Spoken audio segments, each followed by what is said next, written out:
अस्सलाम वालेकुम, मैं हूं शाज़ेब खानज़ादा। 16 दिन बाद मुल्क में आम इंतखाबात होने जा रहे हैं। वक्त बहुत कम रह गया है और अब मुल्क की तमाम सियासी जमातें मुतहर्रिक हो गई हैं। जलसे जुलूस हो रहे हैं। मुल्क के सबसे बड़े शहर कराची में भी बड़ी सियासी जमातें मुतहर्रिक हैं और बड़े बड़े दावे कर रही हैं।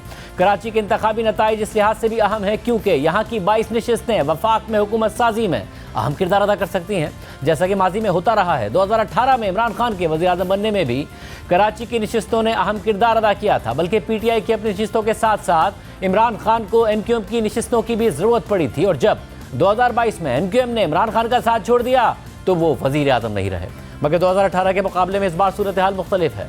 कराची से कौमी असम्बली की 14 नशिस्तें हासिल करने वाली तहरीक इंसाफ इस वक्त तितर बितर है और उसके गैर मारूफ चेहरे आज़ाद हैसियत में इलेक्शन में हिस्सा ले रहे हैं और उनकी इंतखाबी मुहिम चलाने के लिए इमरान खान समेत कोई बड़ा चेहरा मैदान में नहीं है। जबकि MQM, जिसे 2018 में तहरीक इंसाफ के हाथों शिकस्त हुई थी और सिर्फ 4 नशिस्तें मिली थी, अब वो भी भरपूर इंतखाबी मुहिम चला रही है। MQM के लिए भी 2018 के मुकाबले में इस दफ़ा सूरत हाल मुख्तलिफ है क्योंकि इस दफ़ा MQM के धड़े एक हो चुके हैं। मुस्तफ़ा कमाल PSP को MQM में जम कर चुके हैं और फारूक सत्तार भी MQM में दोबारा शामिल हो गए हैं। इसी वजह से MQM अच्छे नताइज के लिए काफ़ी पुरुमीद है। कल MQM ने कराची में एक पावर शो भी किया, मगर अहम बात यह है कि गुज़िश्ता साल बल्दियाती इंतखाबात में MQM के बॉयकॉट के बाद कराची में जमात इस्लामी दूसरी बड़ी जमात बनकर सामने आई थी और वह आम इंतखाबात में भी ऐसी ही कारकर्दगी दिखाने का दावा कर रही है। सिर्फ ये नहीं, 2018 में पीपल्स पार्टी को कराची से सिर्फ 3 नशिस्तें मिली थी, लेकिन गुज़िश्ता साल होने वाले बल्दियाती इंतखाबात में पीपल्स पार्टी ने गैर मामूली कारकर्दगी दिखाई और पहले नंबर पर आई, जिसके बाद मुर्जा वहाब मेयर कराची मुंतखब हो गए। और अब बल्दियाती इंतखाबात की कारकर्दगी की बुनियाद पर पीपल्स पार्टी कराची से ज़्यादा नशिस्तें जीतने के दावे कर रही है।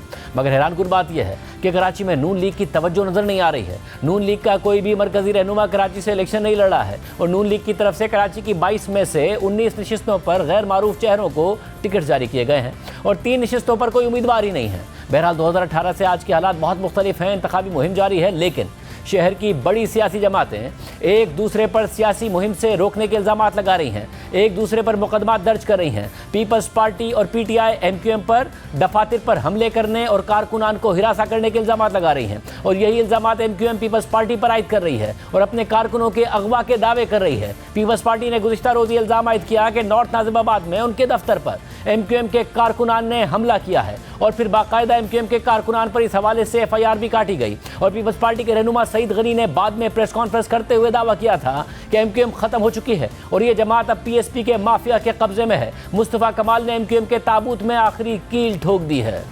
MQM ख़त्म हो चुकी है। MQM पाकिस्तान जो है वो PSP माफिया के कब्ज़े में है, उसके नरगे में है, उनके कंट्रोल में है और इनके जो बेचारे कन्वीनर हैं डॉक्टर खालिद मकबूल सिद्दीकी साहब, वो एक बेबस कन्वीनर हैं। उनके बस में कोई नहीं है। कंट्रोल जो है वो कुछ और PSP के लोग उस पूरी जमात को करते हैं। अल्ताफ़ हुसैन साहब जो है वो जब उनसे वो अलग हुए, कुछ ना कुछ लोग MQM पाकिस्तान के साथ ज़रूर थे कराची में, लेकिन मुस्तफ़ा कमाल के आने के बाद वो जो थोड़ा बहुत वोट भी था ना, मेरे हिसाब से वो उनका खारिज हो गया। मुस्तफ़ा कमाल ने MQM के ताबूत में आखिरी कील आके ठोक दी। अब जो MQM है आप उसको PSP जो है वो तस्वुर करें और 2018 के इलेक्शन में जो PSP का नतीजा था, इस वक्त MQM उससे 1% भी ऊपर नहीं है। जबकि इससे पहले कराची के हल्का NA-248 से PTI से वाबस्ता उम्मीदवार अरसलान खालिद के दफ्तर पर हमले की तफसीलात सामने आई और PTI ने इसका इल्ज़ाम भी MQM पर आयद किया और PTI के सेक्रेटरी जनरल उमर अयूब ने बयान जारी करते हुए इस हमले की मजम्मत की थी और दावा किया था कि शहर के लोगों को देने के लिए MQM के पास सिवाय तशद्दुद के कुछ नहीं है। और फिर कल MQM के सीनियर डिप्टी कन्वीनर मुस्तफ़ा कमाल ने जलसे से खिताब करते हुए कहा कि हमारे लोगों पर FIR काटी गई है, लेकिन जलसा ख़त्म होने से पहले हमारी भी FIR ना काटी गई तो जलसे से सीधा नॉर्थ नाजिमाबाद जाएंगे। साथ ही उन्होंने पीपल्स पार्टी को इलेक्शन में किसी भी मुमकिन धांधली से मुताल्लिक खबरदार भी किया। नॉर्थ नाजिमाबाद में हमारे लोगों की FIR कटी है। अभी अगर ये जलसा खत्म होने से पहले हमारी भी FIR नहीं कटी तो सीधे रैली लेकर इस जलसे से नॉर्थ नाजिमाबाद जाएंगे। हमारे साथियों पे हमला किया और हमारी FIR काट रहे। ये तुमने 22 अरब रुपए पीपल्स पार्टी के इन्वेस्टमेंट को आज बंद कर दिया। सारे आरोप सिंध से लाके जो लगाए, सुन लो, ये मजमा तुम्हारे घर में घुस जाएगा अगर इलेक्शन में एक वोट भी आगे पीछे किया। ये कराची ने आज 21 जनवरी को बता दिया है, 8 फरवरी को इंसान के बच्चे बन के ROD रखना, वरना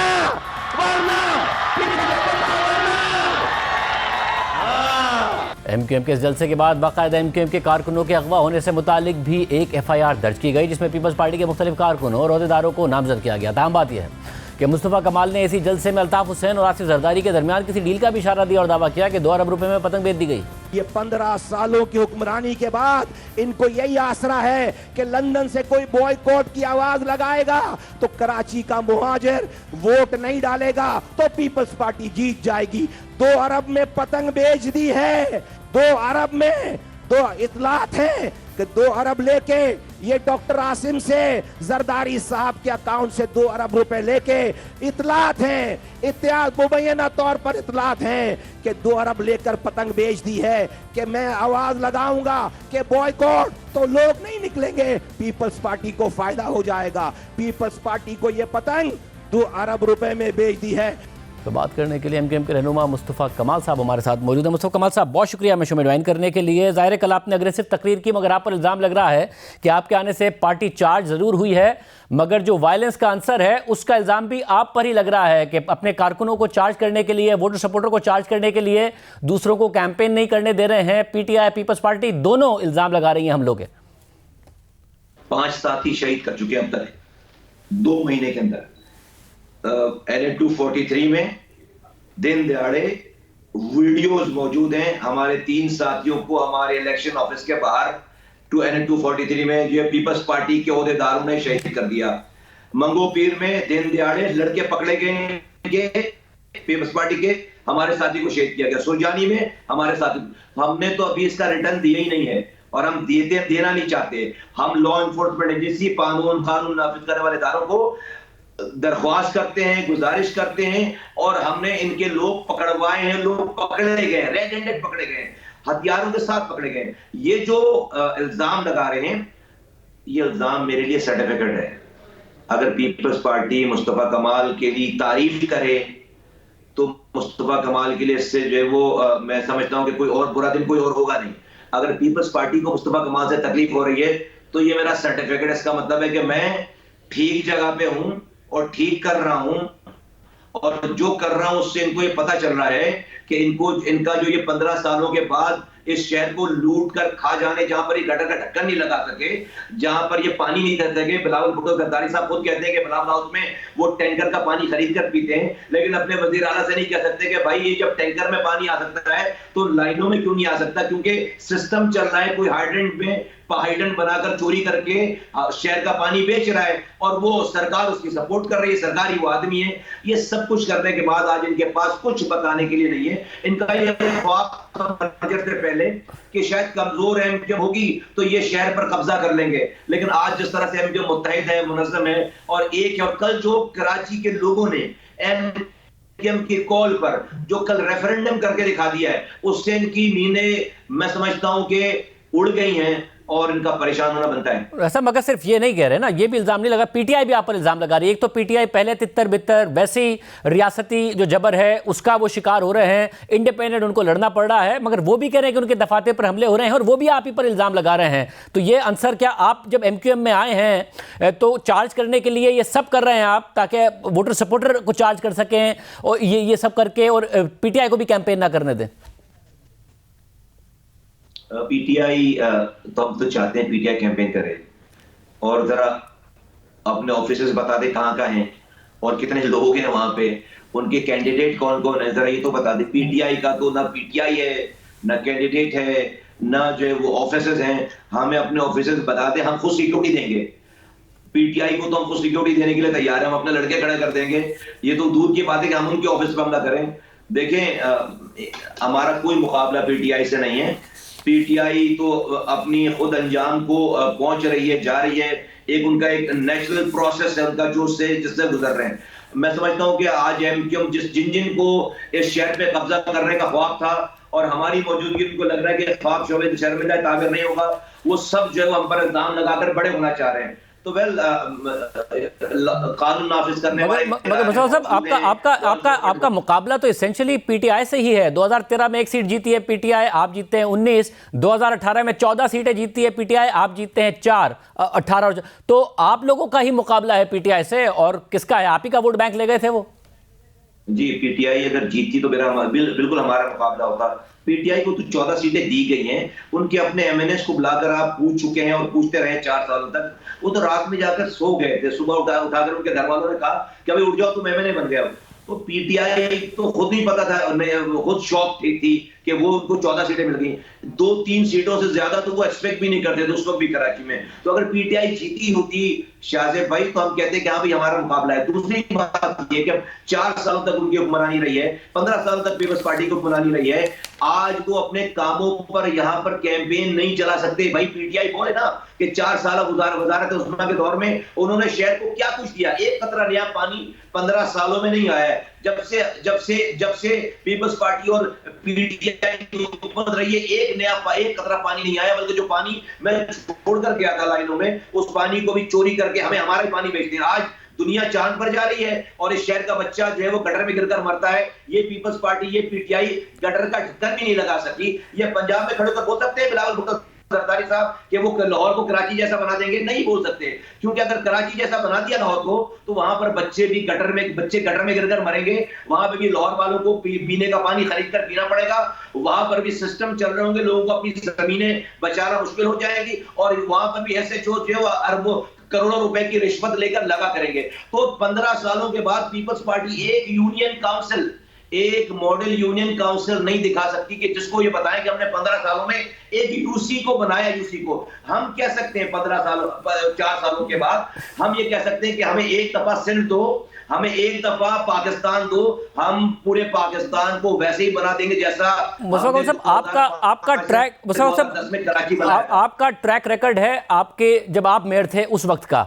उसके बुनियाद पर तो आप अपने आप को सेल कर सकते हैं, मगर मुस्तकबिल का प्रॉमिस कैसे कर सकते हैं? क्योंकि अगर आपको एमएनएज और एमपीएस की सीटें दे भी दें कराची वाले, तो सिंध में पीपल्स पार्टी कंफर्टेबल नज़र आती है कि वो सिंध की हुकूमत बना लेगी। वफाक में अगर आप चले भी जाएं तो नून लीग कह रही है कि हम तो सिंपल मेजॉरिटी लेने की पोजीशन में सिर्फ और सिर्फ पंजाब और खैबर पख्तूनख्वा से ही हो जाएंगे। कराची में वो कैंपेन करते भी नजर नहीं आ रहे। मेयर पहले ही कराची में पाकिस्तान पीपल्स पार्टी का है, तो आपको एमएनएज और एमपीएस के वोट दे भी दें कराची वाले, तो आप माजी की बुनियाद पर फ्यूचर का प्रॉमिस कैसे कर रहे हैं? क्या ऐसा ओहदा होगा आप लोगों के पास कि आप डिलीवर कर देंगे? ये जो कराची की लोकल गवर्नमेंट का मैंडेट है, ये टोटल 4%, 5%, 6%। 2015 में एमक्यूएम ने जब 98 लाख की आबादी थी कराची की, 11,78,000 वोट लिए थे। 2023 में जब कराची की आबादी 1,30,00,000 है, तो पीटीआई, जमात इस्लामी और पीपल्स पार्टी ने मिलाकर भी 11 लाख वोट नहीं लिए। 3%, 4% से ज्यादा वोटिंग टर्नआउट नहीं है, 6% ज्यादा टर्नआउट नहीं है। हम इंशाअल्लाह ताला कराची जीतकर ये साबित करेंगे कि ये जाली लोकल गवर्नमेंट है, ये इनको मैंडेट नहीं है। इन्होंने जेरीमैंडरिंग करके पहले लोकल गवर्नमेंट ऑर्डिनेंस में और उसके बाद इलेक्शन में नंबर 1, नंबर 2 ये एक दफा कराची का मैंडेट आए, फिर कराची का मैंडेट इतना पावरफुल है, कोई भी हुकूमत रहे अगर वो गलत काम करेगी, हम अपने मैंडेट के साथ उसके सामने उसके गलत काम के आगे खड़े होंगे। इतनी ताकत है कराची के मैंडेट में। और अगर किसी को ये गुमान है कि वो एब्सोल्यूट मेजॉरिटी लेकर पाकिस्तान में कोई वजीर-आज़म बनने जा रहा है, तो ये ख्वाब देखने पर कोई बिजली का बिल नहीं आता। ख्वाब देखना जायज है, लेकिन हकीकत में ऐसा होने जा नहीं रहा। जो लोग आज हमारे खिलाफ गले फाड़ कर बयान दे रहे हैं, आप लिख लीजिए शाहजेब साहब, ये हमारे दरवाजों पे वोटों की भीख मांगने आएंगे। ये बदकिस्मत है पीपल्स पार्टी कि हम कराची में सिंध की पार्टी होते हुए हमें जाकर पंजाब बेस एक जमात से हमें जो है बात करना पड़ रही है, पीएमएलएन से बात करना पड़ेगी, जिनके असर रसूख पंजाब में ज्यादा है। ये आज बिलावल भुट्टो एक सीट के लिए पूरे पाकिस्तान में घूम रहे हैं। हमारे पास इंशाअल्लाह ताला डबल फिगर्स में सीटें आएंगी यहाँ से, लेकिन वो बिलावल भुट्टो को नहीं मिलेंगी। अगर उनको वजीर आज़म जिसने जो उन्होंने 15 सालों में कर दिया है और जो उनके लोकल लोग उनके कर रहे हैं, उन्होंने दुश्मनियां कर ली है, कराची पे कब्जा करने की कोशिश कर ली है। ये कब्जा हमने मुस्तरद कर दिया है। तो बिलावल भुट्टो को एमक्यूएम के बगैर अगर आप वजीर आज़म बना सकते हैं तो कभी आप बनाकर देखिए। ना इससे पहले भी बन सके लोग वजीर आज़म एमक्यूएम के बगैर, और ना आइंदा बनने जा रहे हैं, लेकिन उस वक्त तक इनके लिए बहुत देर हो चुकी होगी। वैसे अगर आपके साथ सपोर्ट से बने, चाहे बिलावल भुट्टो बने या नून लीग से कोई भी बने, और आपकी सपोर्ट से बन भी गया, तो आपकी सपोर्ट से पिछली हुकूमत इमरान खान की भी चली, उसके बाद शहबाज शरीफ की भी चली, तो आपकी सपोर्ट से कराची का माजी में कैसे भला हो गया जैसे जो इस दफ़ा हो जाएगा? देखिए, अगर हमसे अच्छा कोई करने वाला होता तो हमें अपने कामों से खत्म कर देता, हमें जो वो हिस्ट्री बना देता, हमें माजी में धकेल देता। 15 सालों तक क्या आप मुझे 5 सालों के लिए सिंध दें, मैं देखता हूं पीपल्स पार्टी लाड़काना कैसे जीतती है, मैं देखता हूं पीपल्स पार्टी लियारी कैसे जीतती है। 5 साल, टोटल 5 साल। 15 सालों के बाद तो एमक्यूएम खत्म हो जाना चाहिए। पता ही चलता है कि आपने कुछ ऐसा नहीं किया अच्छा, हम तो पूरे होंगे, लेकिन आपने भी ऐसा अच्छा कुछ नहीं किया कि अच्छा करके आप हमें रिप्लेस कर दें। आप हमें रिप्लेस अच्छे कामों से नहीं कर सके। माने या ना माने, आखिरी लेगेसी काम करने की हमारी है। हम नहीं कर रहे, हम सबसे अच्छे लोग हैं, लेकिन हम कह रहे हैं कि हम सबसे सारे बुरों में सबसे कम बुरे हैं, और हर दिन के गुजरने के साथ अपनी बुराइयों को, अपनी कोताहियों को कम और खत्म करते चले जा रहे हैं शाहजेब साहब, क्योंकि हमें लोगों को फेस करना है। आज की एमक्यूएम आपने देखा, अभी 6 महीने पहले हमने सेंसस के ऊपर इतनी बड़ी कामयाबी हासिल की कि 73 लाख लोग जो कि पीपल्स पार्टी ने डेट खत्म होने के बाद गुम कर दिए थे, लापता कर दिए थे, हमने इसी एमक्यूएम ने एक भी पत्थर मारे बगैर 73 लाख लोग बाजियाब कराए हैं। इंशाअल्लाह ताला हमारी कोई भी सीटें भी मगर आपने जलसे में अल्ताफ हुसैन साहब के बारे में भी कह दिया कि जी वो बॉयकॉट का कह रहे हैं, 2 अरब रुपए की कोई डील हो गई। अब सोशल मीडिया पर उड़ने वाली अफवाहों को पहले आपने खबर के तौर पर कहा, फिर कहा इतला है, फिर उसे मुबैना कह दिया। अब अल्ताफ हुसैन साहब ट्वीट्स कर रहे हैं और कह रहे हैं कि पीटीआई के कारकुनान से कहता हूं हमेशा इमरान खान के वफादार रहना। बॉयकॉट वो पहले भी कर चुके हैं, आपने उसे भी जरदारी साहब से जोड़ दिया और 2 अरब रुपए का इल्जाम लगा दिया। देखिए, पीपल्स पार्टी की तकारीर सुने, उनके पास अपने काम बताने के लिए, इलेक्शन जीतने के लिए कुछ भी नहीं है। वो ही कह रहे हैं कि हम इसलिए जीतेंगे कि जब लंदन से बॉयकॉट की कॉल आएगी तो यहां के लोग एमक्यूएम को, पाकिस्तान को वोट नहीं देंगे, और जब एमक्यूएम पाकिस्तान को वोट नहीं देंगे तो हम जीत जाएंगे। ये टोटल उनका मैनिफेस्टो है, ये टोटल मतलब है। मगर फिर 2 अरब रुपए का ऐसे ही मतलब फॉरवर्डेड मैसेजेस पे बनाना इल्जाम लगाया है कि 2 अरब रुपए की डील हो गई। वो पहले भी बॉयकॉट कर चुके हैं वो। देखिए, मैं आपके कैमरे पे नहीं बता पाऊंगा, मेरे पास जो है बहुत सारी इतलात हैं, बहुत सारी नॉलेज है, ठीक है, और हम जानते हैं उनको, और कौन दुबई में बैठकर डील कर रहा है, या कराची से कौन जो है फ्रंटमैन है ये, और कौन जो क्या मैसेज कर रहा है, और कौन अपने पार्टी के लोगों को किस पार्टी में भेज रहा है, ये सारी इतलात हैं। हमें भी शहर में रहने वाले लोग हैं, मैंने बहुत थोड़ा कहना चाह रहा हूं कि देखो, आज जो लोग इस कौम के दावेदार और इसके मसीहा होने का दावा दे रहे थे, आज वो पीपल्स पार्टी और जरदारी साहब को फायदा पहुंचाने के लिए पैसे लेकर डील कर रहे हैं। इतनी सी बात है। लोगों को इतना देना, बताना जरूरी है, इन्फॉर्म रखना जरूरी है। अदरवाइज हमें अपने कामों पे, अपने मैनिफेस्टो पे, अपनी ऑर्गेनाइजेशन पे और लोगों के एतमाद पर बिल्कुल भरोसा है। कल बाग जिना में जितनी बड़ी तादाद ने कराची के हमारे मैंडेट पे एंडोर्समेंट कर दी है, वो आपको इंशाअल्लाह ताला इसकी रिफ्लेक्शन नजर आएगी 8 फरवरी को इंशाअल्लाह ताला इलेक्शन के दिन। कल हमारा जलसा नहीं था, कल ये इलेक्शन डे था हमारे लिए। बहुत शुक्रिया मुस्तफा कमल साहब की गुफ्तगू आपने सुनी। दावे कर रहे हैं, पीपल्स पार्टी पर इल्जामात लगा रहे हैं। पीपल्स पार्टी के रहनुमा सईद गनी साहब कराची में मुतहर्रिक हैं, इस वक्त हमारे साथ मौजूद हैं। सदर पाकिस्तान पीपल्स पार्टी कराची हैं। सईद गनी साहब, बहुत शुक्रिया हमें ज्वाइन करने के लिए। कैंपेन में मसरूफ़ हैं आप, दावे आप भी कर रहे हैं कि कराची में इस दफ़ा बहुत बड़ा शेयर पाकिस्तान पीपल्स पार्टी जीतेगी, मगर एमक्यूएम कह रही है कि 2018 में हमारा मैंडेट पीटीआई को दिलवाया गया था, वो मैंडेट हम वापस लेंगे। पीपल्स पार्टी जो है इस सब में कोशिशें ज़रूर कर रही है, अल्ताफ हुसैन साहब को इंगेज करके बायकॉट भी करा रही है, पैसों की कोई डील जरदारी साहब ने उनसे की है ताकि लोग वोटर सपोर्टर ना निकलें, मगर मिलना पीपल्स पार्टी को कुछ नहीं है। शायद ये तो हर जमात का हक है कि वो क्लेम करे, दावे करे, एमक्यूएम भी करे, इसमें कोई हर्ज नहीं है। लेकिन आपको पिछले 3, 4, 5 सालों का कराची शहर का जो एक ट्रैक रिकॉर्ड है उसको चेक करना पड़ेगा। कैंटोनमेंट बोर्ड के इलेक्शंस हों, बल्दियाती इलेक्शंस हों, ज़िमनी इलेक्शंस हों, पीपल्स पार्टी ने काफ़ी इंप्रूव किया है। जबकि दूसरी तरफ अगर एमक्यूएम की कारकर्दगी देखें तो कैंटोनमेंट बोर्ड्स के इलेक्शन में भी बुरी रही, लोकल गवर्नमेंट में वो खौफ के मारे भाग गए। जो बाई इलेक्शंस हुए जहाँ से एमक्यूएम ने 70,000 वोट लिए, वहाँ से वो 10,000 पे आ गए। तो ये सूरत हाल है। अब एमक्यूएम दावे भले करती रहे, लेकिन मुझे नहीं लगता कि एमक्यूएम की कोई ऐसी पोजीशन है कि वो 18 वाला मैंडेट जो कहते हैं वो ले सकेंगे। और पीपल्स पार्टी को यकीनन एडवांटेज है शहर के अंदर के बल्दियाती नुमाइंदे हमारे बहुत बड़ी तादाद में हैं, और वो इस बात को साबित करता है कि कराची के लोगों का एतमाद हम पे बढ़ रहा है और इंशाल्लाह ताला कराची में इस मरतबा Pakistan Peoples Party single largest party के तौर पे सामने आएगी। मतलब मगर कराची के लोगों का एतमाद कोई माजी की परफॉर्मेंस पे तो बढ़ेगा नहीं, फ्यूचर के प्रॉमिस पे बढ़ेगा। तो क्या ऐसा प्रॉमिस आप कर रहे हैं कि जी इस दफा हम कराची का ऐसा नक्शा बदल देंगे अगर हुकूमत में आ गए तो कराची वाले हमें वोट दें?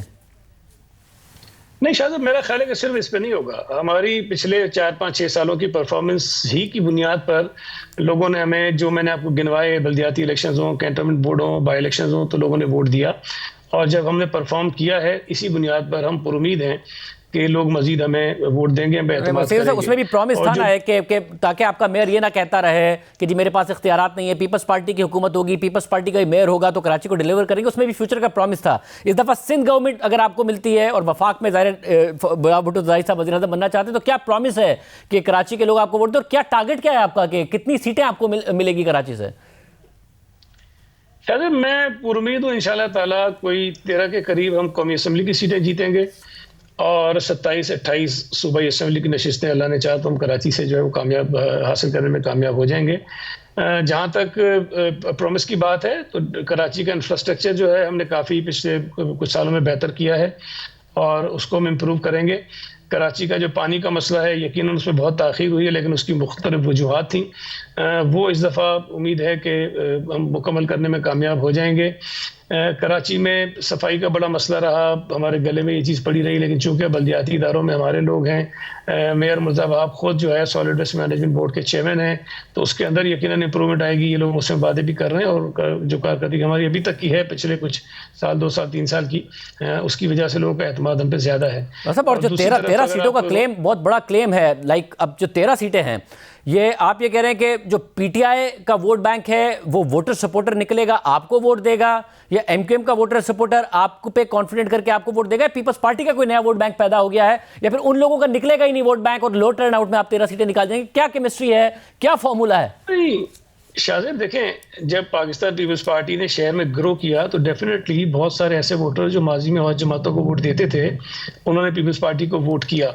और ये भी बात आपके इल्म में है कि तमाम ही जमातों के बहुत सारे अहम अफराद ने भी पाकिस्तान पीपल्स पार्टी में शमूलियत इख्तियार की है और आज भी रोज़ाना की बुनियाद पर लोकल लेवल पर बहुत सारे जो ग्राउंड वर्कर्स होते हैं, जो मेहनत करते हैं, जिनकी वजह से वोट पड़ता है, वो पीपल्स पार्टी में जो है वो शामिल हो रहे हैं। और दूसरी मैं समझता हूँ कि पीपल्स पार्टी की मजबूती की सबसे बड़ी अलामत ये है कि यहाँ जितने हमारे मुखालिफ हैं वो तमाम के तमाम इकट्ठे हो गए हैं और उन्हें यकीन है कि अगर हम अलग लड़ेंगे तो पीपल्स पार्टी को हम हरा नहीं सकेंगे।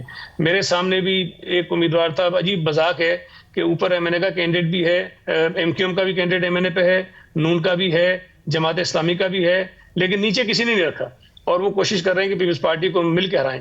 तो ये हमारी कामयाबी है, हमारी मजबूती है, जो इस बात को साबित करती है कि हमारे मुखालिफिन जो हैं अपने आप को कमज़ोर महसूस कर रहे हैं और पीपल्स पार्टी इंशाल्लाह ताला उसके बावजूद भी हम किसी जमात से एज अ पार्टी जो है वो ये बात नहीं कर रहे कि हमारे साथ इत्तेहाद कर लें, जबकि दूसरी तरफ एमक्यूएम को देखें तो तमाम जमातों के दरवाजों की ठोकरें खा रहे हैं कि हमारे साथ इत्तेहाद करें और हमारे साथ फिर इलेक्शन लड़ें। तो ये और फिर पीटीआई, क्या आप ये देख रहे हैं कि पीटीआई को अगर इंडिपेंडेंट्स लड़ रहे हैं, हालांकि कैंपेन वो भरपूर कर रहे हैं और उनका एतमाद है कि वो जीतेंगे, आपको क्या पीटीआई जिसने इतना ज़बरदस्त परफॉर्म किया था 2018 में 14 सीटें निकाली थी कराची से, उसके बगैर उनकी हुकूमत ना बन पाती, अगर ये सीटें ना जीती होती उन्होंने, मरकज़ में हुकूमत ना बन पाती, आपको क्या वो कोई सीटें जीतती नज़र नहीं आ रही है जो 13 आप अपने लिए देख रहे हैं? देखिए शाहजेब, 18 की जो सिचुएशन थी ना उसको तो आप भी जानते हैं, मैं भी जानता हूं, तो मैं नहीं समझता कि वो एक्चुअल कराची की रिप्रेजेंटेशन थी। उसके अंदर बहुत सारे मसाइल थे, वो मैनिपुलेटेड रिजल्ट था, लेकिन पीटीआई का वोट बिल्कुल है। मैं ये बिल्कुल नहीं कहता कि वो सिफर पे खड़े हैं। 2013 में जो पीटीआई को वोट पड़ा वो उनका असल वोट था और 18 में जो पड़ा वो शायद उनका असल नहीं था, उसके अंदर बहुत सारी और फैक्टर शामिल थे। तो आज भी अगर 2024 में इंतखाबात होते हैं और पीटीआई को वो सहूलतें मुयसर नहीं है जो माजी में थी, तो पीटीआई का जो एक्चुअल वोट है उसको पड़ेगा और उस वोट की बुनियाद पर वो हल्कों से वोट तो उठाएंगे, लेकिन ये कहना कि 14 सीटें जीत जाएंगे वो बिल्कुल भी किसी तौर पे मुमकिन नहीं है। हाँ, ये जरूर हो सकता है कि 2-3 सीटों के ऊपर जो है उनके लोग कभी आगे आ जाएं, बाकी माजी वाला 18 वाला रिजल्ट किसी सूरत मुमकिन नहीं होता। बहुत शुक्रिया सईद गनी साहब हमारे साथ मौजूद थे। हाफिज़ नईमुर रहमान साहब अमीर जमात इस्लामी कराची इस वक्त हमारे साथ मौजूद हैं, जिनकी जमात में दूसरे नंबर पर आई थी बल्दियाती इंतखाबात में, वो भरपूर कैंपेन कर रहे हैं। हाफिज़ साहब बहुत शुक्रिया मुझे ज्वाइन करने के लिए। ज़ाहिर है आपने बहुत मेहनत की है जमात इस्लामी को कराची में मोबिलाइज़ करने के लिए, मगर इस वक्त तहरीक इंसाफ तितर बितर है, उनके पास इंतखाबी निशान नहीं है, वो फिर भी कैंपेन करने की कोशिश कर रहे हैं। मगर MQM कह रही है जो 2018 में हुआ हम अपना खोया हुआ मैंडेट वापस लेंगे। पीपल्स पार्टी कह रही है कि नहीं जी, हम पहली दफ़ा ज़बरदस्त परफॉर्म करेंगे और 13 सीटें कराची से लेंगे। जमात इस्लामी क्या टारगेट कर रही? अच्छा देखें शाजिब, मसला ये है कि दावे तो कोई कुछ भी कर सकता है, ग्राउंड रियलिटी क्या है वो सबको पेश नज़र रखना चाहिए। हमारे मुल्क में सियासत में एक बड़ा मसला पैदा हो गया है कि जिसकी जितनी सीटों की बात हो जाती है ना, वो बयान करना शुरू कर देता है, लेकिन फिर वो कम ज़्यादा भी होती रहती है। MQM ने 18 से शुरू की, फिर 14 पे आई, अभी 11 पे चल रही हैं और अभी कम होंगे, और हो सकता है कि आगे चलते चलते बल्दियात की तरह कहीं चले ही ना जाएं। बात यह है कि भाई ग्राउंड पे कौन खड़ा हुआ है। अभी जो भी पब्लिक ओपिनियन पोल्स पहले भी हुए थे, इस वक्त भी हो रहे हैं, और आप तक शायद अब कुछ दिनों में पहुंच भी जाएंगे, बहुत से इदारों तक पहुंच गए वो, और उसमें वाज़े तौर पर यह बात है कि MQM तो कहीं पर खड़ी हुई नहीं है पब्लिक ओपिनियन में। ठीक है, उन्होंने एक्टिविटी की है, उन्होंने बहुत ज़्यादा अपनी बैनरिंग की है, और ये कॉन्फिडेंस लोगों को देने की कोशिश की है कि हम इस वक्त इस्टेब्लिशमेंट के साथ बिल्कुल हैंड्स एंड ग्लव्स हैं। लेकिन मेरा ख्याल है कि कुछ ना कुछ तो आपको ज़मीन पे होना पड़ता है पब्लिक ओपिनियन में। तो MQM तो मैं समझता हूँ कि इस वक्त पब्लिक ओपिनियन में कहीं भी नहीं है। हाँ, अलबत्ता ये बात ज़रूर है कि PTI है, पीपल्स पार्टी अपने सर्टन एरियाज़ में है, लेकिन जमात इस्लामी जो मुसलसल 6-7 साल से आप देख रहे हैं कि ग्रास रूट लेवल पे हम काम कर रहे हैं, इशूज़ को उठा रहे हैं। हमारी सियासत महज इंतखाबी सियासत है ही नहीं, हमने तो पब्लिक इशूज़ को उठाया है और उनके तर्जुमानी किए और अपने हिस्से का काम किया है। कराची के पब्लिक इशू उठाने की वजह से कराची के पब्लिक इशू उठाने की वजह से जाहिर है जब ये आया कि कराची का मेयर कौन होना चाहिए, तो आप एक बहुत बड़ी चॉइस थे कराची के अवाम के लिए। मगर जब MNAs और MPs की बात आती है तो जमात इस्लामी कोई चॉइस नहीं थी माजी में भी, और माजी की जो परफॉर्मेंस है 2013-2018 की, वो भी कराची से जमात इस्लामी की कोई ऐसी नहीं है। 2002 के बाद तो मुसलसल नीचे ही गई है, तो इस दफ़ा कैसे बेहतर होगी? अच्छा देखें ना शाजिब, 2015 में भी तो बल्दियाती इलेक्शन हुआ था, उसमें भी हम कहीं नहीं थे। ये तो हमारी इमरजेंस हुई है कैंटोनमेंट बोर्ड के इंतखाबात से, जो नवंबर 2021 में हुए। फिर हम मुसलसल धरनों में, एहतिजाज में, और फिर इशूज़, और फिर हम लोगों की रिलीफ के कामों में जो पूरी तरह से इन्वॉल्व हुए, यूथ से कनेक्ट किया, कैंपेन भी पावरफुल चलाई। तो अब अल्लाह का शुक्र है कि इस वक्त आप देखेंगे कि बल्दियाती इलेक्शन का भी रिफ्लेक्शन आएगा। ठीक है, मेयर का स्लोगन था, लेकिन वोट तो सब लोगों ने, बल्दियाती उम्मीदवारों ने अपने अपने यूसीज में लिए थे। इस वक्त भी जो हम बात कर रहे हैं लोगों से वो ये कि कराची हमेशा हुकूमतें गिराता रहा है, हुकूमतें बनाता रहा है, लेकिन कराची को ये ताकत, जिन लोगों ने इस ताकत को इस्तेमाल किया, उन्होंने कराची के लिए, उसकी ट्रांसपोर्ट के लिए, उसकी ख़वातीन के लिए, एम्पावरमेंट के लिए, यूथ एम्पावरमेंट, एजुकेशन, इंफ्रास्ट्रक्चर, पानी, सीवरेज, कुछ भी नहीं किया। तो उसके नतीजे में ये मैंडेट हमारा चंद लोगों को फ़ायदा पहुँचाता रहा, और जो बहैसियत मजमूई कराची है उसको कुछ भी नहीं मिला। जमात इस्लामी के बारे में लोगों की ये वाज़ेह राय है कि ये बिकते नहीं हैं, झुकते नहीं हैं, और ये अपनी स्टैंड लेते हैं। तो जो पब्लिक ओपिनियन है, आपको याद होगा 1987 में जब बल्दियात में MQM जीती थी तो वाकई वो जीती थी और पूरा शहर में एक मोबिलाइजेशन थी। फिर 1988 में जब इलेक्शन हुए तो कौमी असम्बली में भी वो जीती। कराची का वोटर इतनी जल्दी राय बदलता नहीं है, और अब वो अपने सही ट्रैक पे भी आ गया है। कोई चॉइस ही नहीं है लोगों के पास। जो PTI का सपोर्टर और वोटर भी है, वो भी अब बहुत ज्यादा परेशान है कि जब बल्ले का निशान लेकर लोग जो है बिक गए और 32 बंदे नहीं आए, या मैं नहीं कहता बिक गए, उनको नहीं आने दिया गया, और पूरे मुल्क में लोग तितर बितर हो गए, गवर्नर तक चले गए, विफाकी वजीर तक चले गए।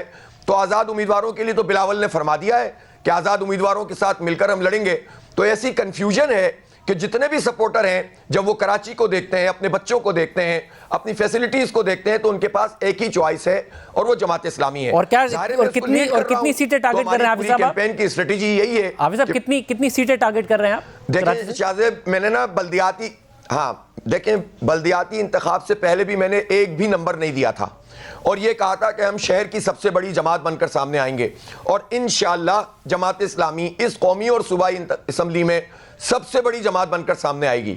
और हर सीट पर हम उसी तरह लड़ रहे हैं जिस तरह कोई मजबूत सीट होती है, इसलिए कि अगर हम तफरीक करेंगे तो हमारी कैंपेन नहीं बनेगी। हर सीट हमारी प्रायोरिटी की सीट है, चाहे सूबाई हो चाहे कौमी हो। ऑल आउट जा रहे हैं, क्लियर मैसेज के साथ जा रहे हैं, कोई कंफ्यूजन नहीं है। और ये हम कह रहे हैं कि 47 सूबाई असम्बली, 22 कौमी असम्बली, रिजर्व सीट मिला के 90, सेनेटर मिला के 96, ये इतना बड़ा चंक कराची के पास है और कराची फिर भी तबाह हाल है। कराची के बच्चों का कोई मुस्तकबिल नहीं है, रोजगार नहीं है। सबब यह है कि यह चंक जिन लोगों के हाथ में गया उन्होंने कराची को कुछ नहीं दिया। एक मरतबा जमात इस्लामी को यह चंक देंगे इंशाअल्लाह, फिर हम देखेंगे कि सूबाई हुकूमत बनती कैसे है और चलती कैसे है। जो एजेंडा पूरा करे। नहीं साहब हमारे साथ मौजूद थे, गुफ्तगू आपने सुनी। हमने तहरीक इंसाफ को भी प्रोग्राम में आने की दावत दी है। कोई प्रोग्राम में रहनुमा नहीं आया है, आना चाहें प्लेटफॉर्म हाजिर है। प्रोग्राम में ब्रेक शामिल करते हैं। आज साइफर केस की समाअत के दौरान क्यों इमरान खान नाराज़ हुए, क्यों बहस हुई, क्या मामला हुआ, आपके सामने रखेंगे ब्रेक के बाद। इमरान खान के खिलाफ साइफर केस में गुज़िश्ता दिनों आज़म खान के बयान के बाद अहम पेशरफ्त हुई और फिर आज 2 मजीद अहम गवाहों के बयान कलमबंद हो गए हैं। साबिक सेक्रेटरी खारजा सुहेल महमूद और साबिक सेक्रेटरी दाखिला यूसुफ नसीम खोकर ने खुसूसी अदालत के जज अब्बुल हसना जुल्करनैन की अदालत में बयान रिकॉर्ड करा दिए हैं। इसके अलावा इस्लामाबाद के असिस्टेंट कमिश्नर उवैद इरशाद भट्टी और साइफर असिस्टेंट नोमान अहमद के बयान भी कलमबंद किए गए हैं। इस केस में साबिक वज़ीर आज़म इमरान खान के प्रिंसिपल सेक्रेटरी आज़म खान के बाद आज सबसे अहम बयान साबिक सेक्रेटरी खारजा सुहेल महमूद ने कलमबंद कराया है और अदालत में कहा है कि डोनाल्ड लू से मुलाकात में सफ़ीर असद मजीद, डिप्टी हेड ऑफ मिशन और मिलिट्री अताशी मौजूद थे। साइफर टेलीग्राम जब वजारत खारजा को मिला तो इसको डीकोड करके एसपी सेक्शन में रखा, साइफर की कॉपी करके वज़ीर आज़म हाउस को भेजा था। मेरी रिटायरमेंट तक साइफर की कॉपी वज़ीर आज़म हाउस से वापस नहीं आई थी। समाअत के दौरान साबिक सेक्रेटरी खारजा के बयान रिकॉर्ड कराते वक्त प्रोसिक्यूशन की मुदाखलत पर साबिक वज़ीर खारजा शाह महमूद कुरैशी मुश्तइल हो गए और कहा कि साबिक वज़ीर आज़म इमरान खान और मुझे साबिक सेक्रेटरी खारजा पर मुकम्मल एतमाद है। प्रोसिक्यूटर रिजवान अब्बासी क्यों मुदाखलत कर रहे हैं? प्रोसिक्यूटर को कोई हक नहीं कि वो गवाह को डिक्टेट करें। साबिक सेक्रेटरी खारजा अपनी जॉब जानते हैं, वो ईमानदार आदमी हैं। सुहेल महमूद जो कहना चाह रहे हैं उनको कहने दिया जाए। शाह महमूद कुरैशी ने प्रोसिक्यूटर रिजवान अब्बासी को सुहेल महमूद के बयान में मुदाखलत से रोक दिया और कहा कि अगर प्रोसिक्यूटर बोले तो हम एतराज़ करेंगे। इस मौके पर इमरान खान ने कहा कि ये डोनाल्ड लू को बचाना चाहते हैं। डोनाल्ड लू हम सबका साहब है। शाह महमूद कुरैशी के शोर करने पर कमरा अदालत में बदमज़गी पैदा हो गई और फिर जज अब्बुल हसन जुल्करनैन ने कहा कि गवाह को बोलने दें, मैं यहाँ बैठा हुआ हूँ, इस तरह ना करें, यह रवैया ठीक नहीं है। इसके बाद अदालत ने आज 4 गवाहों के बयान रिकॉर्ड करके समाअत कल तक मुलतवी कर दी। इससे पहले 18 जनवरी को साबिक वज़ीर आज़म इमरान खान के प्रिंसिपल सेक्रेटरी आज़म खान ने इसी अदालत में बयान रिकॉर्ड कराते हुए कहा था कि साइफर देखकर इमरान खान पुरजोश हो गए थे और कहा था कि यह तहरीक अदम एतमाद की नाकामी या कामयाबी दोनों सूरतों में इस्तेमाल हो सकता है। इमरान खान ने इसे बैरूनी मुदाखलत करार दिया। वज़ीर आज़म इमरान खान ने साइफर की कॉपी अपने पास रखी और कहा कि गुम हो गई है। लेकिन इससे पहले आज़म खान भी एक बयान 19 जुलाई 2023 को FIA के सामने भी रिकॉर्ड करा चुके हैं। अहम बात यह भी है कि यह बयान रिकॉर्ड कराने से पहले 1 माह से ज़ायद अरसे तक आज़म खान लापता रहे थे और फिर अचानक उनका बयान सामने आ गया था जो उन्होंने ज़ाब्ता फौजदारी की दफ़ा 161 के तहत FIA को दिया था। इसके अलावा उसी दिन यानी 19 जुलाई 2023 को आज़म खान ने एक बयान ज़ाब्ता फौजदारी की दफ़ा 164 के तहत मजिस्ट्रेट के सामने भी रिकॉर्ड कराया था। लेकिन 18 जनवरी 2024 को जो बयान आज़म खान ने अदालत में दिया है उसमें यह कहा है कि दफ़ा 161 और 164 के जो बयानात मैंने पहले रिकॉर्ड कराए थे वो हल्फिया बयानात नहीं थे। लेकिन साबिक प्रिंसिपल सेक्रेटरी आज़म खान का बयान रिकॉर्ड करने वाले मजिस्ट्रेट उवैद इरशाद भट्टी ने आज अदालत में बयान दिया है कि मैं अगस्त 2023 में बतौर assistant commissioner industrial area Islamabad तैनात था। 18 अगस्त को आज़म खान तफ्तीशी अफसर के हमरा मेरे पास आए। आज़म खान ने इस्तदा की कि उनका बयान कलमबंद किया जाए। इंक्वायरी के तमाम लवाजमात पूरे करके कमरे से तमाम अफराद को बाहर निकाल दिया। कमरे में सिर्फ मैं और आज़म खान मौजूद थे। आज़म खान ने अपनी मर्जी से अपना बयान कलमबंद कराया। आज़म खान का बयान कलमबंद करने के बाद मैंने सर्टिफिकेट भी जारी किया। लेकिन आज़म खान के मौजूदा बयान हल्फी में अवाम के सामने साइफर लहराने और साजिश घड़ने जैसे संगीन इल्ज़ामात मौजूद नहीं हैं और इसी बिना पर यह कहा जा रहा है कि आज़म खान ने अपना बयान नरम कर लिया है जो इमरान खान के हक में जा सकता है। आज़म खान और सुहेल महमूद के अदालत में दिए गए हालिया बयानात का इस केस पर क्या असर पड़ेगा, इस पर भी बात करेंगे। लेकिन पहले आपको बताएं कि आज की समाअत में इमरान खान और सुप्रिंटेंडेंट अडियाला जेल के दरमियान तल्ख कलामी की खबरें सामने आई हैं और इमरान खान की बहन अलीमा खान ने कहा है कि सुप्रिंटेंडेंट अडियाला जेल ने इमरान खान से बदतमीजी की है।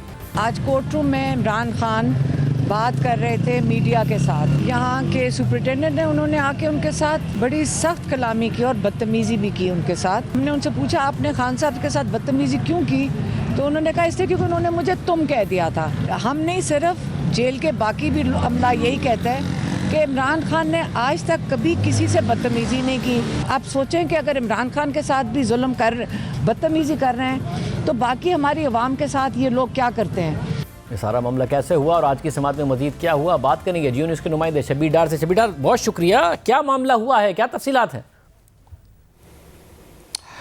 जी शाहजेब, आज साइफर केस की समाअत के दौरान बानी पीटीआई और शाह महमूद कुरैशी दोनों रहनुमा हमें बड़े मुश्तिल नज़र आए और समाअत के दौरान बड़ी तल्ख कलामी भी हुई और कमरा अदालत में बदमज़गी भी फैली। जब जो साबिक सेक्रेटरी खारजा है सुहेल महमूद, वो जब अपना बयान रिकॉर्ड करने आए रोस्टम पे, तो जो प्रोसिक्यूटर है FIA के रिजवान अब्बासी, उन्होंने गालिबन जो सुहेल महमूद है उनको कोई जुमला गाइड किया। उस पर शाह महमूद कुरैशी पहले मुश्तिल हुए और उन्होंने कहा, जज अबुल हसनात जुल्करनैन से कहा कि प्रोसिक्यूटर को रोकें, ये बीच में मुदाखलत क्यों कर रहे हैं और ये क्यों लुकमे दे रहे हैं सुहेल महमूद को। हमें सुहेल महमूद पर पूरा एतमाद है, वो एक अच्छे दयानतदार और ईमानदार आदमी है, लिहाजा प्रोसिक्यूटर को रोका जाए। जो रिजवान अब्बासी है उन्होंने शाह महमूद कुरैशी को कहा कि आप पॉइंट आउट करें कि मैंने कहाँ पर सुहेल महमूद को मिसगाइड किया है, जिस पर शाह महमूद कुरैशी मज़ीद मुश्तिल हुए और वो जज अबुल हसनात जुल्करनैन से दोबारा मुखातिब हुए और उन्होंने कहा कि आप प्रोसिक्यूटर को रोकें, अगर ये नहीं रुकते तो हम मुसलसल एतराज़ करते रहेंगे और ऑब्जेक्शन करते रहेंगे। जिसके बाद जज अबुल हसनात जुल्करनैन ने शाह महमूद कुरैशी से कहा कि आप तामुल का मुजाहिरा करें, मैं यहाँ बैठा हूँ, गवाह को बयान रिकॉर्ड करने दें और उसके बाद आपने जो कहना है वो आप कहें। लेकिन शाह महमूद कुरैशी मुसलसल जो है एतराज़ करते रहे और बड़े तल्ख लहजे में उन्होंने जज अबुल हसनात जुल्करनैन से भी और प्रोसिक्यूटर रिजवान अब्बासी भी ये सारी बातें की। और इस दौरान बानी PTI ने भी एक जुमला कहा, उन्होंने कहा कि ये सब डोनाल्ड लू को बचाने के लिए किया जा रहा है, क्योंकि डोनाल्ड लू हम सब के साहब हैं और डोनाल्ड लू साहब को ये बचाने की कोशिश की जा रही है। उसके बाद तकरीबन 15-20 मिनट ये तल्ख जुमलों का तबादला होता रहा और कमरा अदालत में बड़ा शोर मच गया और बदमज़गी फैल गई। उसके बाद जज अबुल हसनात जुल्करनैन ने बयान रिकॉर्ड करके वो जब सुहेल महमूद रवाना हुए, जब साइफर केस की समाअत ख़त्म हुई तो मामूल के मुताबिक जो इमरान खान है वो सहाफ़ियों से समाअत के बाद गुफ्तगू करते हैं, लेकिन आज जब वो गुफ्तगू करने आए तो उन्होंने 2-4 बातें की। उसमें उन्होंने कहा कि 3.5 साल तक मुझे सिलेक्टेड कहा गया, आजकल नवाज़ शरीफ को जिस तरह सिलेक्ट किया जा रहा है इसकी तारीख़ में मिसाल नहीं मिलती है। सुप्रीम कोर्ट, इलेक्शन कमीशन, तमाम इदारे नवाज़ शरीफ को मदद फराहम कर रहे हैं और मुझे किस तरह नाअहल किया गया, मेरा जो फ़ैसला था नाअहली का वो सज़ा तो मुअत्तल हो चुकी है। ये बात करते हुए इस दौरान जो जेल इंतज़ामिया है, सुप्रिटेंडेंट जेल असद वड़ाइच वहाँ पर आए, उन्होंने इमरान खान को रोका। उन्होंने कहा कि समाअत चूँकि ख़त्म हो चुकी है, आप जेल ट्रायल पर हैं, अब आप जेल कस्टडी में हैं, लिहाजा मसाइल पैदा ना करें, बात करने की आपको इजाज़त नहीं है। जिस पर इमरान खान ने कहा कि मुझे क्यों बात करने की इजाज़त नहीं है, मुझे अदालत ने इजाज़त दिया, मैं तो बात करूँगा। जिस पर सुप्रिटेंडेंट अडियाला जेल ने कहा कि नहीं, आपको इजाज़त नहीं है, अगर आपको इजाज़त है तो आप कल जज अबुल हसनात जुल्करनैन के सामने ये मामला रखें, हमारे पास अदालत का ऐसा कोई हुक्म नहीं है कि आप समाअत के बाद मीडिया से गुफ्तगू करें। चूँकि इस दौरान तल्ख जुमलों का तबादला होता रहा और इमरान खान ने सुप्रिटेंडेंट अडियाला जेल से कहा कि मैं तुम्हारी बात नहीं सुनूंगा, मैं बात करूंगा और मुझे कोई नहीं रोक सकता। उसके बाद DIG जेल राना रऊफ कमरा अदालत में आए और उन्होंने भी इमरान खान को रोका कि आप बात नहीं कर सकते, आप जेल ट्रायल पर हैं, समाअत ख़त्म हो चुकी है, अब जेल रूल्स को आपको फॉलो करना पड़ेगा, हमें भी फॉलो करना पड़ेगा, लिहाजा आप बात नहीं कर सकते। उसके बाद इमरान खान नहीं रुके, वो मुसलसल बात करते रहे। उसके बाद जो जेल इंतज़ामिया है उन्होंने सहाफ़ियों को ही कमरा अदालत से बाहर निकाला। उसके बाद इमरान खान भी वहाँ से चले गए। बहुत शुक्रिया शबीर, इस हवाले से तफसीलात बता रहे थे। मामला किस तरफ जा रहा है, आज़म खान के बयान के बाद तहरीक इंसाफ का दावा है कि साइफर केस में दम नहीं रहा है। आज सुहेल महमूद ने भी अपना बयान रिकॉर्ड करा दिया है। हमारे साथ सहाफ़ी उमर चीमा मौजूद हैं। उमर चीमा साहब, बहुत शुक्रिया हमें ज्वाइन करने के लिए। पहले जब सुप्रीम कोर्ट ने ज़मानत का फैसला दिया साइफर केस में, तो प्रोसिक्यूशन के केस पर काफ़ी सवालात उठाए। फिर आज़म खान का बयान आता है तो ये खबर आई कि उन्होंने अपना बयान नर्म कर दिया है, जिसकी वजह से खुद प्रोसिक्यूशन को लग रहा है कि उनके केस में दम कम रह गया है। अब जो साबिक सेक्रेटरी खारजा सुहेल महमूद ने भी अपना बयान रिकॉर्ड कराया है। आपके ज़रा क्या कहते हैं, प्रोसिक्यूशन खुद ये समझ रही है कि हाँ जी केस अब बहुत कमज़ोर होता जा रहा है और जो इल्ज़ाम लगाए गए थे इमरान खान साहब पर या शामीम कुरैशी साहब पर वो शायद साबित ना हो सके? नहीं, मेरे ख्याल को प्रोसिक्यूशन वालों का मुझे नहीं आइडिया, लेकिन मेरे ख्याल मीडिया में ज़्यादा इस चीज़ का तासर ज़रूर है कि उनका एक केस कमज़ोर हो गया। हालांकि मेरा नहीं ख्याल कि केस कमज़ोर हुआ है। जो आज़म खान का बयान है उसमें दो चीज़ें थी। एक ये थी कि जिसमें जो उन्होंने फैक्ट्स बयान किए थे, दूसरा वो था जो उन्होंने राय दी थी। अब राय की अहमियत तो उसमें क्या होगी प्रोसिक्यूशन में, कि अगर वो ये बात कहते हैं कि जो इमरान खान ने उधर जो 27 मार्च के जलसे में लहराया था वो साइफ़र था या कागज़ था, वो उसको कुछ भी कहें बल्कि ना भी कहें वो इररेलेवेंट है, क्योंकि उधर इमरान खान के हाथ में जो कागज़ पकड़ाया था वो आज़म खान ने नहीं पकड़ाया था। और जब ये जिरा होनी है, क्रॉस एग्जामिनेशन होना है, तो उधर ये बात भी पूछी जानी है कि अगर आप कहते हैं जी कि वो उनके हाथ में साइफ़र था, तो उनका इमरान खान का वकील पूछेगा कि आपको कैसे पता है कि साइफ़र था। तो लिहाजा वो चीज़ इंपॉर्टेंट नहीं है। बेसिकली इमरान जो आज़म खान है उनको विटनेस बनाने का जो एक सबसे बड़ी वजह थी वो ये थी कि चूँकि साइफ़र जो है फ़ॉरेन ऑफिस से इमरान खान के पास बजरिया आज़म खान पहुंचा था, लेकिन वो वापस नहीं आया, क्योंकि जो भी साइफ़र जाता है वो वापस आता है और फिर इनका जो एक साइफ़र ब्यूरो है उसमें वो सारा उसको डिस्कार्ड कर देते हैं। अब यह है कि जब वो वापस नहीं आया तो उन्होंने आज़म खान को पूछा कि आपको दिया था, आपने किधर गया। उन्होंने आगे वो उसकी सारा वो चेन ऑफ कस्टडी का बयान किया कि मैंने इमरान खान को दिया था, इमरान खान जो है आगे उन्होंने मुझे वापस नहीं किया, उन्होंने कहा कि मेरे से गुम हो गया। असल जो चीज़ है रेलिवेंट वो तो ये थी कि या तो कि इस चीज़ से वो इनकारी हो कि मेरे पास साइफ़र नहीं आया था, या ये है कि इमरान खान को मैंने नहीं दिया था, या ये बात कि इमरान खान ने आगे वो गुम नहीं किया। ये बातें तो उन्होंने की हैं। बाकी जो उनकी रेलिवेंट चीज़ थी वो ये थी कि 28 मार्च की 2022 में जो मीटिंग हुई उसमें उनका क्या किरदार था, उधर कैबिनेट में क्या बातें हुई और जो नेशनल सिक्योरिटी काउंसिल में क्या बातें हुई।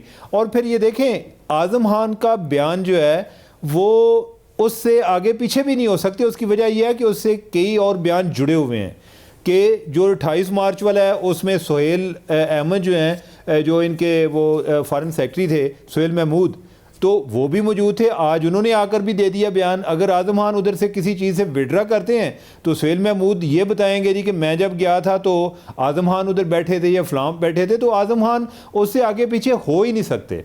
और जो कल और जो सबसे इम्पॉर्टेंट होने जा रहा है, और ये देखें जिस तरह वो कहते हैं कि जो असल में जिधर से ये सारा मामला शुरू हुआ असद मजीद साहब से कि उन्होंने साइफ़र लिखा, कल असद मजीद जो हैं वो अपना आकर बयान अपना रिकॉर्ड कराएंगे उधर। तो इसमें मुझे नहीं लगता, यानी कि मीडिया में तासर ज़रूर आया है, लेकिन मुझे इसमें कोई ऐसा अबहाम भी नज़र नहीं आता, कोई ऐसा प्रॉब्लम नज़र नहीं आता। ये आज़म खान की मर्ज़ी है कि राय अपनी वो जो रखते हैं उसमें तब्दीली करते हैं, क्या करते हैं। असल जो चीज़ है वो ये है कि फैक्ट्स, ठीक है, राय आज़म खान की अपनी होगी, फैक्ट्स उनके नहीं हैं। फैक्ट्स जो है यानी कि वो उन्होंने वो देने और वो उन्होंने बयान किए हैं। तो लिहाजा वो केस में मुझे इससे जो उनका बयान अभी रिकॉर्ड हुआ उसमें मुझे नहीं लगता कि केस किसी लिहाज से कोई कमज़ोर हुआ है। बहुत शुक्रिया उमर चीमा साहब की गुफ्तगू आपने सुनी। आज के प्रोग्राम में इतना ही। अल्लाह हाफ़िज़।